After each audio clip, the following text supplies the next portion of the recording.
Alright, so over the last couple of weeks, we have seen essentially a complete breakdown of the water systems in Mississippi that are supposed to be delivering water to the largest city in the state, Jackson. So here from Common Dreams, we got a breakdown on how exactly this all happened and what some of the absolutely catastrophic consequences are. So they say here from Kenny Stansel, the GOP repeatedly opposed infrastructure upgrades. Now this Mississippi city has no safe water.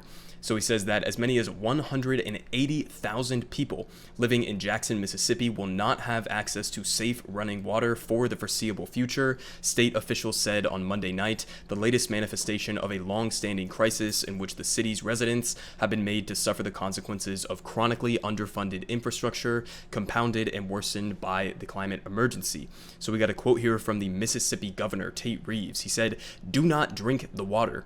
And he also says, in too many cases, it is raw water from the reservoir being pushed through the pipes. Be smart, protect yourself, protect your family, preserve water, look out for your fellow man, and look out for your neighbors. I mean, what the fuck does this even mean? You are the head of this state here. You are the governor of Mississippi, and you're coming out here and just saying like, well, I mean, I guess be smart and good luck. Look out for your neighbors, I guess, because the state government here is just completely incompetent and has failed to adequately invest in the infrastructure that would be needed to prevent this type of a situation from happening. So just a completely ridiculous statement here coming out of the governor of Mississippi. But they say that Reeves, a Republican who has refused to prioritize upgrading Jackson's failing infrastructure throughout his 2 years in office, declared a state of emergency and announced, we need to provide water for up to 180,000 people for an unknown period of time. So again, just a complete breakdown of their water supply systems. But they say, this is a very different situation from a boil water notice. Until it is fixed, we do not have reliable running water at scale. The city cannot produce enough water to fight fires, to flush toilets, and to meet other critical needs. This is the wealthiest nation in the history of the planet that we're talking about here, okay? Just completely unable to provide water for basically any of the services that people need to go about in their daily lives, and even for emergency services as well. But it says the Mississippi Emergency Management Agency will take the state's lead on distributing drinking water and non-drinking water to residents of the city of Jackson. And they say that Jackson, a majority black city where roughly a quarter of residents live below the poverty line, had already been without clean drinkable water for weeks, okay? For weeks, these people did not have access to clean drinkable water. The Mississippi Free Press reported on Monday, referring to the rolling precautionary boil water notice issued by the state health department amid the ongoing winterization of the O.B. Curtis water treatment plant. So they say that now Mississippi's capital has mostly lost water pressure, with operational collapses at O.B. Curtis reducing the flow of water throughout the city's distribution system, to the degree that residents and businesses across the city have little to no water at all, the nonprofit news outlet noted. And they say whatever water does come out is unsafe and must be boiled for a minimum of 3 minutes. And they say that Jackson Mayor Chokwe Lumumba blamed the loss of water pressure on floodwaters, saying during a Monday briefing that the increased intake of water from the Ross Barnett Reservoir had caused failures at the treatment plant. But they say while the recent flooding, an example of the kind of event that scientists have long warned will become more common and intense due to the planet heating emissions, has made the situation worse, they say we didn't get to this total crisis point overnight, journalist Ashton Pittman wrote on Monday on social media. So again, it's kind of a cop-out to just blame this on like recent flooding that happened, when basically this is more so the result of chronic underinvestment in the infrastructure that could have made you prepared for a situation like this. So you can't just, throw your hands up and say, whoops, I guess it was just a natural weather event. What can we do about it? Well, you could have actually fucking prepared for this type of a situation that was inevitably going to happen, and that scientists have been saying is going to be happening on a much more frequent basis, with more significant flooding and higher degrees of significant storms and stuff that are going to be happening as a consequence of climate change. But they say that in an effort to improve its aging infrastructure, Jackson voters in 2014 approved a 1% sales tax increase, but that levy raises just $13 million in annual revenue, a small fraction of the $1 billion that Lumumba says the city needs to fix its water system. Okay, so they need $1 billion to just fix the water system, okay? Not to have it like improved dramatically, but just to fix it so that people are able to get safe and clean drinking water and water that they can use for their daily activities. activities, but they've only gotten $13 million. So again, you can propose pieces of legislation that are disproportionately going to harm working class people, like a 1% sales tax increase, but actual meaningful and substantive policies that could address this issue would be investing in the infrastructure that you need in order to be prepared for a situation like this. And how could you do that? Well, I don't know, maybe you could go after the wealthiest people in your state. Maybe you could slash police funding. Maybe you could slash funding in other areas within the state and direct those resources towards infrastructure needs. I mean, so many different ways that you could go about doing this, but they decided instead to do a 1% sales tax increase, which literally only raised 1.3% of the money that they actually need for this investment. But we did get that recent bipartisan infrastructure bill that was passed, and they say that the Infrastructure Investment and Jobs Act that was signed into law by President Joe Biden last November provides $429 million to fund the water system improvements for the entire state of Mississippi, leaving Jackson with more resources, but still far from enough. So that's $429 million for the entire state of Mississippi. All right, and they're saying that Lumumba, the mayor here, is saying that just $1 billion is needed to fix just Jackson, Mississippi's water system. Okay, so completely inadequate in terms of the funding that was coming from this bipartisan infrastructure bill and what is actually needed just to get our systems working at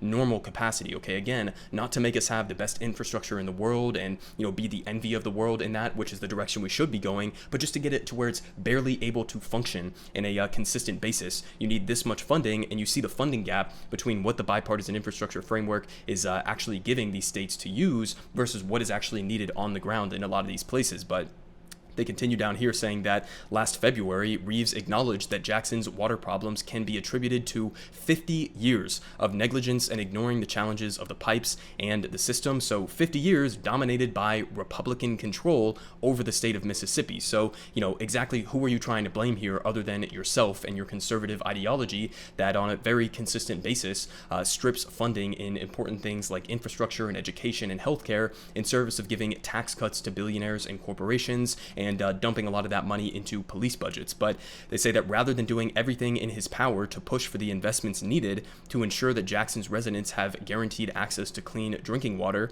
Reeves has advocated for completely eliminating the state income tax, signing a $524 million tax cut earlier this year. So again, at a time where you need more resources, you need more funding in order to actually meaningfully address these issues and the infrastructure funding gap, this motherfucker is out here signing a $524 million tax cut. Okay, so this gets to the heart of the issue with conservative ideology in general, right? They love to focus on, this idea that tax cuts and trickle-down economics is going to deliver benefits for all people across the board. It's just complete bullshit. All that this leads to is a discrepancy in the amount that you need in order to address just the basics of having a functioning society, providing healthcare, education, clean, safe drinking water to people, energy, etc. All of those just basic necessities get pushed out of the way. They face the unnecessary austerity from this conservative ideological approach to policy. And meanwhile, you're giving tax cuts to millionaires and billionaires and corporations and dumping all of this money that you don't need to be into, continuing the drug war and continuing with these completely bloated police budgets across many conservative states in this country. So, I mean, again, this is a very, simple idea here. If you want to actually be able to prevent crises like this from happening, just make the fucking investments. And at the end of the day, this isn't just a problem with Mississippi. This is also a problem with federal funding of infrastructure. So this is from 2021. You're from the American Society of Civil Engineers. They come out with these yearly report cards on what the United States infrastructure is looking like. And right now they have us at a C-. Okay, we live in the wealthiest country, arguably in the history of humanity, and our infrastructure is getting a grade of a C-. Okay, and just to put this in perspective, in terms of what the bipartisan infrastructure framework actually provided, we saw the specifics with Mississippi, where they need $1 billion just for Jackson, Mississippi alone, and yet, this bipartisan infrastructure framework provided them with less than $500 million for the entire state of Mississippi, but that's just a small portion of this. So here from the top line summary of the bipartisan infrastructure framework, they invest $550 billion in new spending over 5 years. Okay, so this is coming at a time, $550 billion over 5 years. Keep in mind, our military budget budget is almost double this on an annual basis. Okay, so this is the priorities that we have here in the United States. Endless money for the military industrial complex, endless money for bailouts for corporate America and Wall Street. But then when it comes to just something as basic as investing in infrastructure, we get needless austerity. I mean, this is just completely fucking ridiculous. If you're living in the wealthiest country in the history of humanity and your infrastructure is getting graded at a C minus, you would think maybe you should invest a little bit more than a tiny fraction of our military budget. I mean, again, this is $550 billion in new spending over 5 years. So, I can't do that off the top of my head, but divide this by 5 years, we're getting what, like 10%, 15% of our military budget on an annual basis in investments in infrastructure. So, I mean, this is why we get a C minus on a regular basis. And the American Society of Civil Engineers that put together this report card has also said that we need roughly $4.79 trillion invested over the next 5 years just to get our infrastructure up to a grade of a B. Okay, just to where it's like pretty much adequate, all right, to where we have functioning water systems and energy systems and just the basic necessities that people need. All right, we need $4.79 trillion over the next 5 years.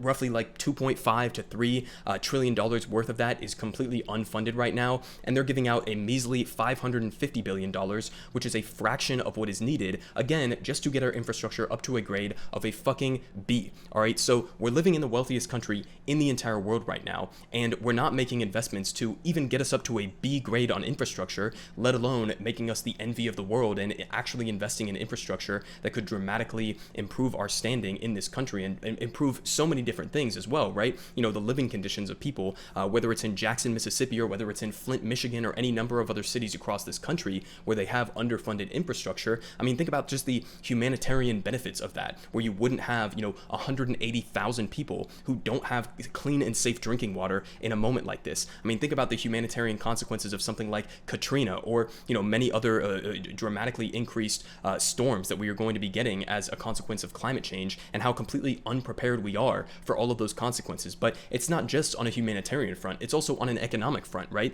Because you could argue that, making these investments is not only not going to cost any money, but it will save us money in the long run because of how much we are losing on the back end whenever we have these types of crises, right? We're talking about billions, if not trillions of dollars that are lost on an annual basis because our infrastructure is not set up to handle the increasing storms, the increasing severity of those storms as a result of climate change. And so, we are losing out on efficiency, we are losing out on jobs that could be created if we had a much more substantial investment in infrastructure from the federal level. But also, you have to blame these conservatives across the country and all of these different various states that have just chronically underinvested in infrastructure for decades now. I mean, you heard it from Tate Reeves, the governor of Mississippi, a Republican, who straight up admitted it, right? He said this is the result of chronic underinvestment over the last 50 years. Well, who the fuck has been in power in Mississippi over the last 50 years? I mean, it's been you guys operating with this ideological framework or this policy framework where, things like infrastructure, things like healthcare, things like education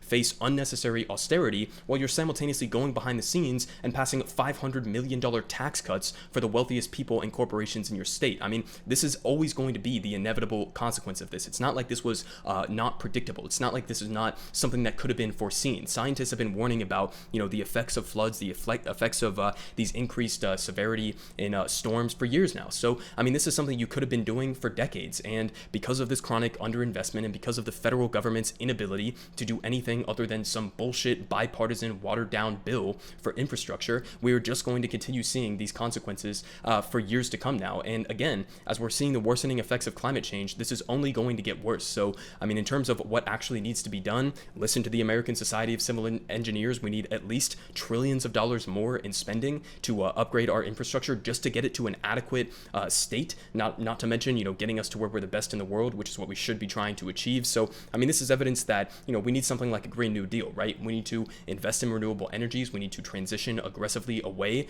from the fossil fuel industry. And on top of that, we could be creating millions of good paying union jobs in the process of that transition, while also protecting us from the humanitarian and the economic consequences of situations like this that the people in Jackson, Mississippi are currently facing.